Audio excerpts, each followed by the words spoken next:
Hello, Glen York Elementary. It's me again, Miss Tellez, and today I'm actually going to talk to you about Peru. It is a country that I love so much, and I'll tell you about why I love it so much. But first, I'm going to give you a little bit of history about it, specifically its flag. So, Peru is located in South America, and there are quite a few languages spoken there. One of them is being Spanish. And so just to give you an idea of what they feel represents their culture is one thing that we all have, which is a flag, right? So Texas has a flag, the United States has a flag, and this is the Peruvian flag. So it says the first national flag of Peru was created in 1820 when José de San Martín arrived with his army of the Andes from Argentina and Chile. So the Peruvian flag he designed combined the colors red and white, said to have been chosen because San Martin saw a flock of flamingos take wing at his arrival. So they say that the red and white is kind of a like it was inspired by a flock of flamingos flying. The form of the flag was unusual, a diagonal division forming two white and red triangles with a coat of arms in the center. When local independence partisans established themselves, another flag was adopted. So what's interesting about Peru is they kind of have two different flags. One is this one, and then the other one is the same flag but without the coat of arms in the middle. So one of the reasons that I love Peru is that I actually volunteered in Peru. About 5 years ago, I went with this company, International Volunteer HQ, and I'm not here to give them an advertisement or anything like that.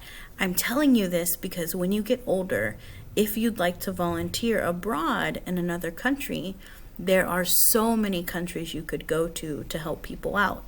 Outside of volunteering in the United States, this is also a pretty great option. So I chose to go to Peru. Of course, you can volunteer in the United States, Mexico, in Central America, there's Costa Rica, Guatemala. You can volunteer in the Caribbean, Europe, Africa, the Middle East, Asia, the Pacific. I chose to volunteer in South America, and I chose to go to Peru. You could have also gone to I could have also gone to Argentina, Brazil, Colombia, Ecuador. All of those were viable options. But I went to Peru, and they stationed me in a city called Lima.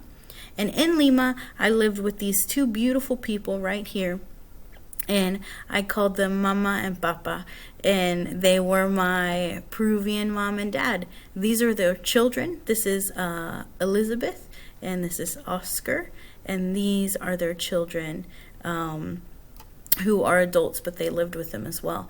And then this is me, of course, and these are my buddies that I met who were also staying with Elizabeth and Oscar. While I stayed in Lima, I volunteered at a government home for adults with special needs. They didn't really have family to take care of them, so the government took care of them. And so these are some of my people, some of my friends that I met. And then here's another friend of mine. And then I met friends. This friend here is from England. This friend here is from the United States, but we were able to travel a little bit.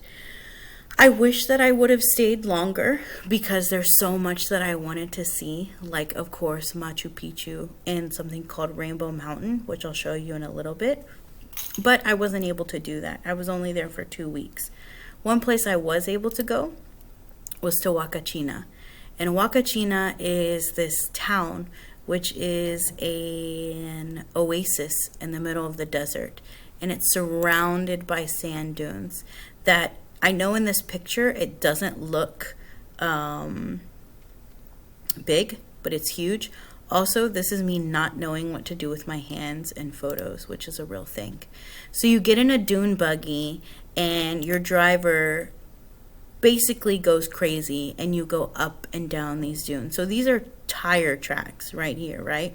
So hopefully that'll give you a little bit of perspective. But it's super fast and it's super scary. Here is a beach which has actually red sand. You can see it there, which is pretty cool. It's a natural thing.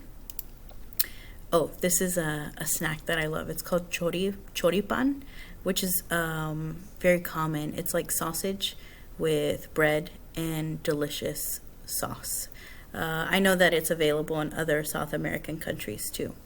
But I could go on forever about food. But I do want to tell you another thing that I saw, which is the Nazca lines. So people don't really know how Nazca lines were created, but they believe it was the Incas who created them. And I know that there's kind of, it's a geoglyph that kind of, people think it was used to help route water, but people don't really know how they were created. So you can see here Nazca lines and aliens. So the Nazca lines gained widespread attention. So these things are basically lines carved in a mountain, and because there's little rain and erosion, they've stayed there for a long time. And so it's pretty cool. You can Google Nazca lines and just see some incredible photos. And I know that whenever you go to see them, you can take a helicopter tour. So another thing is Rainbow Mountain. So I never got to go to Rainbow Mountain, and actually it wasn't visible until 2015. It used to be covered in snow, and climate change, it's a thing. And so the snow has melted over time, and unfortunately, it has uncovered beautiful stripes of color in the mountain. So I hope to tell you, let me not leave you with a picture of choripan, but I hope to tell you more about Peru in the next couple of days. I know this video was a little bit long, and I apologize for that, teachers. But I want to leave you with this one thing. So it says, Donde hay amor, where there is love, hay esperanza, meaning there's hope. So where there's love, there's hope. So just remember that today. And of course, viva mi gente.